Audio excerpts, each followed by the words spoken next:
It's typically one person, usually a man, writing a history of a community. Why not bring together a community to write the history of a community? This is certainly not a new phenomena that Black women have been leading for a very long time, and they have been asserting their voices and demanding rights for themselves and also demand rights for everyone. Oh, say now, say now, say now. Good morning. I'm Jonathan Capehart, opinion writer for the Washington Post. Welcome to Washington Post Live. 400 years, 90 writers, 2 editors, 1 book. 400 Souls, A Community History of African America, 1619-2019, is a remarkable volume that tells the story of Black people in the United States from the perspectives of 90 writers who reflect the community's diversity of perspective and lived experience. And by doing so, 400 Souls fills in more of and adds context to or complexity to the American portrait. The 2 editors I mentioned are Professors Ibram X. Kendi and Keisha N. Blain. Professor Kendi is the founding director of the Boston University Center for Anti-Racist Research, and he's the author of How to Be an Anti-Racist. Professor Blain teaches history at the University of Pittsburgh and is an editor for the Post's Made by History section, and they join us now. Welcome. Thanks for having us. Yes, thank you. Professor Blain, since you've got the top box, I'm going to start with you. This is a different kind of history book, right? It's a history book where some of the 90 writers aren't even historians. Collectively, who are the writers and why are their voices so important? So we asked an array of writers to contribute to the volume. And as you point out, so many of them are not professional historians. We asked journalists to contribute. We asked philosophers to contribute. We asked creative writers to contribute, as well as poets. And what we wanted to do was really grapple with 400 years of history and not, we really didn't want it to feel like a typical history book. And of course, asking 90 historians would have, I think, taken away from the sort of tone that we were trying to set, which was bringing together a diverse community, which meant people coming to the history, writing about the history from their own experiences, but also from their unique trainings, whether in the field of journalism or in the field of law. And so it was important for us to create something new, something special, something original, and that meant bringing in writers from a wide array of backgrounds. Professor Kendi, Professor Blain just talked about the fact that you have poets in the book, and you write, quote, "Sometimes history is best captured by poets." Flesh that out some more. Well, if there's anything I've learned in my time writing history, that it's deeply complex, that it's a variegated story, that in many ways we have to imagine things that we don't have or speculate on decisions that we don't have specific evidence for, that we have to stretch the archive, especially when writing on peoples, particularly working class Americans and certainly working class Black folks who haven't left an archive, who haven't left speeches and necessarily written records. And so, poets have the capacity to really show the depth and complexity and the imagination and the creativity, of humanity. And so when that comes to bear on history, I think they were really able at the end of each section to really flesh out and contextualize, 40 years. When I was in school, Professor Blain, and we're going way back, like the 1970s, 1980s, Black history, the way we're talking about it today, just wasn't taught. Slavery was a chapter and not exactly told honestly. The accomplishments of Black Americans were diminished if they were even acknowledged. So has anything changed since the 70s and 80s? And what needs to change? So I think some things have changed. When you look at how history textbooks are written, we're certainly at a place where the textbooks that are produced today or even in the last 10 years, I think are better than the ones that were Hmm. published maybe 20 years ago. That does not mean that we still don't have work to do. In fact, we have a lot of work to do, especially I think in the last 2 or 3 years, we've been talking about textbooks in places, states like Texas, for example, where there's still a debate about how you talk about the Civil War and how you talk about slavery.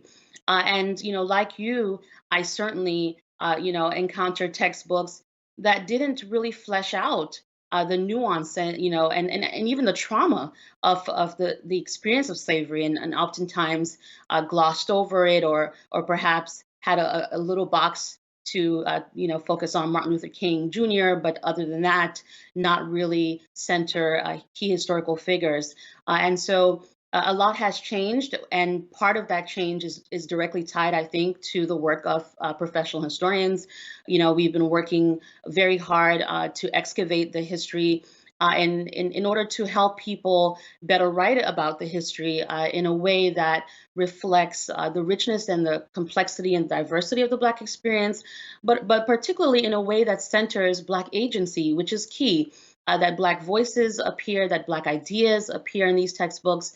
Still some work to do, but I think we're making progress. And I think 400 Souls is certainly the kind of text that will help us move forward in that direction. What's interesting is that when people register to come to Washington Post live events, we give them an opportunity is there a question that you would like to ask? And what's interesting is that we got a lot of questions from people, more than I think we anticipated, asking about, teaching this in schools. And here's a sample question. It says, how can schools from elementary to high schools do a better job in teaching the history of race in this country? Professor Kendi. Well, first, I think that our schools have to recognize that we live in a multiracial, multicultural nation, and that we have to teach the cultures and the histories of many different peoples from their perspectives. And so I think if schools start from that standpoint and then start looking for literature that allows them to teach the history of Black folks and the history of other folks, I think they'll find that literature, and they'll certainly find it in 400 Souls. And one of the things we were very focused on doing with this book is, even though we have 80 writers, each of whom wrote 5 years of African American history, each of their pieces are quite short. And Right. so they're really bite size, and that allows a teacher in high school and even middle school to assign that single essay and build a whole section around it, or certainly a whole class. And that's what I found so my journalism training started at the New York Daily News, where you don't have a whole lot of space to explain complex issues. And so it's a skill to be able to write that short and so powerfully. And this gives me an opportunity now to dive into the book and start with the very first chapter that was written by Nicole Hannah-Jones, who's the Pulitzer Prize winning creator of the Pulitzer Prize winning 1619 Project at the New York Times, and really sets the tone with that opening essay. We all know about the Mayflower, which landed in Massachusetts in 1620, but most people, myself included, didn't know about the ship named the White Lion, which landed a year earlier in Virginia in 1619. And in writing about how each ship has been treated in our national consciousness, Hannah-Jones writes, quote, when we are creating a shared history, what we remember is just as revelatory as what we forget. 400 Souls is about revealing the forgotten, or unknown, or unheralded, isn't it, Professor Blain?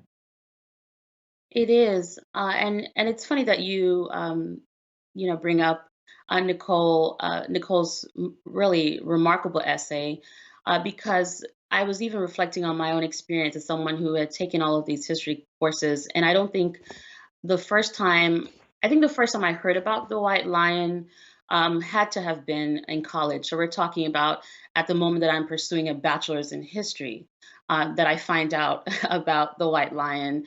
And I thought to myself, well, what about the person who doesn't major in history? And I was, of course, intentionally taking courses in African American history, Africana studies. So I encountered this kind of narrative. But another student could have gone through 4 years of college, could have even gone on to pursue a master's, who knows, maybe even a PhD, and never encountered the story of the White Lion. And I think that was a moment of reflection, certainly a painful one. And what is so powerful, I think, about the 1619 Project is, as you point out, it gets us to focus on this narrative that has been hidden, yet it's so crucial to shaping the American story. And so, what does it tell us that we don't know collectively, or rather that we didn't know about the White Lion until the release of the 1619 Project? So it was important, I think, for us as editors. We were discussing who will write that first essay because that's the most important essay. And when the 1619 Project was published, we knew immediately that we had to reach out to Nicole to ask her to write this piece because it truly, I think, connected so well with the larger goals of 400 Souls. As she writes in that chapter. And so while arriving just a year apart, one ship and its people have been immortalized, the other completely erased. Professor Kendi, before I go to my next question, which is to you, I want to clear something up. Is it 90 writers or is it 80 writers? So I would say 90 writers because I don't want the poets to get on me and say that they're not writing. So Okay. so we have basically 80 writers who are writing 5 years, and then 10 poets who Got each it. of whom wrote a poem in the text. So yeah, I'm sorry for that. No, look, we're a news organization. I want to get it right the first time. So here's another thing that comes up early in the book, obviously, and it's about whiteness and the power of whiteness. And they've been at the forefront of our current national conversation on race since the Black Lives Matter protests erupted again in the wake of the killing of George Floyd. But whiteness isn't just a concept, it's a legal construct. Ijeoma Oluo writes in her essay about the whipping of Hugh Davis, who was white. What did Hugh Davis do? Excuse me. And how did the lashing of Davis establish whiteness, Professor Kendi? Sure. So as Ijeoma writes in her piece, Hugh Davis in 1630 was punished for lying with a Black woman. And as she writes, it is a demonstration, really, for the first time in what became the United States, that whiteness was projected legally and certainly socially as pure. And so the idea was that this white man uh, sort of poisoned himself in a way by allowing himself to sleep with this unpure Black woman. And the reason why that is crucial today is not just because, as Ijeoma writes, that she's a biracial woman, and but because of the purity of whiteness, she can't be half white, right? And so as a result, she identifies as Black. But also we have Americans today who imagine that they're losing their nation because Black folks, because Latinx folks, because other folks of color are rising into positions of power or even entering this country. In other words, the nation should be conceived of, they imagine, as purely white, and it's being defiled. And what's interesting, she writes, whiteness is a ledge you can only fall from. But she also makes this point. In 1630, when Hugh Davis was whipped, he's the white man who was punished for lying with a Black woman. But as she also writes, by 1640, when another white man was brought before Virginia law for impregnating a Black woman, it was the Black woman who was whipped, while the white man was sentenced to church service. Again, more history, more complexity shown in not just the history of Black people in the United States, but the complexity of the history of the United States. Professor Blain, the book also recounts several revolts, slave revolts. There was the New York City Revolt of 1712, the Stono River Rebellion of 1739, and the Louisiana Rebellion of 1811. Herb Boyd writes in the chapter on the 1712 revolt, quote, "Time and again, white racism produced Black resistance. It is one of the longest running plot lines in African American history. It has been and remains a self-perpetuating loop, doesn't it?" Absolutely. And it's interesting because we were talking earlier about textbooks and the way that textbooks often tell the history of Black people in this country. And one of the things that we've seen in textbooks throughout the years is the way that some writers frame slavery, and particularly the way that they suggest that, well, enslaved people sort of figured out how to work within the system. And in the end, yes, slavery was bad, but not as bad, not quite as terrible because all of these things came out of this institution. And it's really important, I think, for people to understand resistance, to understand that that enslaved people certainly fought for their freedom, that people were not simply going along with the system, even when it appeared that they were going along with the system. And you see that, I think, even in the instances you brought up, the Stoner Rebellion, and the plot to overturn a system. And in fact, the Stoner Rebellion in particular is so, I think, critical because, as you point out, this is 1739. So this is before the founding, before the official, before the U.S. Constitution, before what we mark as the beginning of the United States. And in those early years, what is clear is that enslaved people recognize, whether other people see their humanity or not is not the point, but they understand their humanity, and they have dignity and they have respect for themselves, and recognize that any sort of life devoid of freedom is simply not a life to have. And so they were constantly plotting and strategizing and resisting. And we see that throughout the course of history. One of the things that still comes up to this day when the issue of slavery comes up, there's always some politician or someone white who says, slavery wasn't that bad. They were happy. They had homes. They were clothed. They had food. They were taken care of. Please give a succinct pushback to that nonsense. Whoever wants to go first. So slavery was maintained by awesome, persisting terror and violence. And that is why when you study these slave states, you had these multiple levels of military control to ensure that the enslaved people continued to work completely against their will, regular sort of violence, and terror. And so you can't, to me, separate the institution of slavery from the institutionalization of terror and violence. Hmm.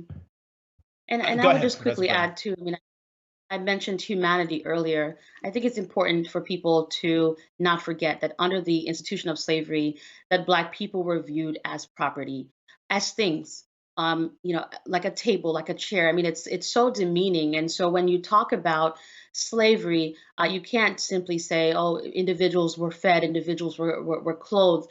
Actually, people didn't even see them as humans. I mean, that is the crux of the matter. And so we can't tell this narrative in this flowery kind of way. It was a terrible institution, and absolutely needed to have been dismantled. And Black people fought to ensure that it was dismantled. And that's the thing. The key thing you said there, Professor Blain, that people should always remember is that during slavery, the slaves were not seen as human. They were seen at first and foremost as property.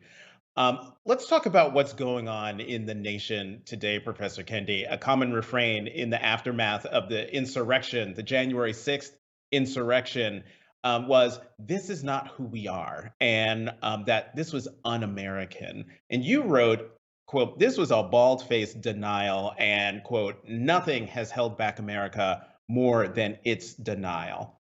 Talk more about that. Well, I think, we spoke earlier about Nicole Hannah Jones's opening piece in which she thought it was critical for the American people to not just learn about the Mayflower, which is considered the beginning of American freedom, but to also learn about the White Lion, which is the beginning of American slavery. And if you don't remember or are taught the White Lion, that means you possibly are not going to remember or be taught American slavery. So then in your mind, slavery is somehow outside of America. Then in your mind, white domestic terror is somehow outside of America. White supremacists engaging in coups are somehow outside of America. And so therefore, when you see what happened at the US Capitol, you're going to say, this is not who we are. But if you have learned about the White Lion, if you have learned about the Reconstruction era, where there was countless attempts, unsuccessful and successful, to overthrow violently democratically elected local governments throughout the South, then your response is, this is part of us. It's not all of America, but it's certainly part of America. And like with anything else, if we don't recognize it as part of us, how are we going to surgically remove it and become whole and healthy? Professor Blain, I would love to get your view on that. The folks who are saying this is not who we are. As Ibram points out, I just find it to be a sort of funny sort of thing, because in the end, anyone who studies American history understand that what took place at the Capitol in January is very much part of a longer history and a longer pattern. And you can draw those connections, I think, even in the recent past. I've immediately thought about Charlottesville, and I thought about the Unite to the Right rally. There's so many connections to be made between that development in 2017 and what took place at the Capitol. But as Ibram points out, we see a pattern of behavior historically that every time, and I'll talk about it within the vein of Black history, every time there's Black progress, there is white backlash. So it's not a mystery as to why we went from a Black president to a president who espouses white nationalist ideas and white supremacist ideas, because we understand historically how the nation sort of responds to what is perceived as a threat to the majority. Every time people of color, in particular, make some sort of step forward, there is going to be a violent response. And so January 6th was inevitable. We knew this just looking at 4 years of the Trump presidency, certainly. But we knew this also looking at the broader history, as Ibram points out. I love how you said that January 6th was inevitable. What I should not have been surprised, but what did surprise me and make me gasp was the photo and then the video of that man walking through the United States Capitol with a Confederate battle flag. And I'm just wondering how, as scholars and historians, how did that make you feel to see a symbol of sedition and what's the word I'm looking for? The word that comes to mind is traitor. But what did it say to you? How did it make you feel to see that symbol in the United States Capitol? Professor Kendi, you go first. So when I think of the Confederacy when I see the Confederate flag, all I can see is what Alexander Stephens, who was the vice president of the Confederate States of America in 1862, what he said in what he called the corner, or what's been called the cornerstone speech, which essentially determined, really highlighted what this new nation, as they called themselves, was founded on. And in his speech, he said, Alexander Stephens, that this new confederacy will be based on the great truth that the Negro is not equal to the white man, and that slavery subordination to the superior race is his natural and normal condition. And so that's what I saw. I saw racist ideas walking through the US Capitol. I saw the permanence of the enslavement of me and my ancestors walking through the US Capitol on that day. Professor Blain, I mean, it's hard to believe that we have already almost gone 30 minutes and at the end of this. So I want to end with you and something you wrote in your closing essay. You write, "Are we our ancestors' dreams? Are Black people in the United States now living the lives our ancestors of the past imagined for us? I am not sure." Tell us why you're not sure. Well, as I wrote the conclusion, I wanted to both reflect on everything that Black people have accomplished in the United States. And of course, we were looking at 400 years. And I think it's important to acknowledge the gains, to acknowledge the triumphs. But what was clear to me was that we, despite all of our gains, are not in a place where we can truly say we have full freedom. And I imagine that my ancestors wanted full freedom for me, not half freedom, but full freedom. And what do I mean? The freedom to live my life out, as I desire, as I please, the freedom to be able to walk the streets and not have someone look at me, make assumptions because of the color of my skin, not have an encounter with the police that could result in the loss of my life, for some assumption that someone makes about me. And I just thought about police violence. I thought about COVID-19, the way that it has been devastating Black and Brown communities. I thought about so many challenges that we're still dealing with, and I just had to say, yes, we've accomplished many things. I've accomplished many things as an individual. I think collectively, Black people have accomplished a lot. But it's hard to say that we're living our best lives when you look at educational inequality, when you look at incarceration rates, and the list goes on. So I thought it was important to remind people, yes, we've made progress.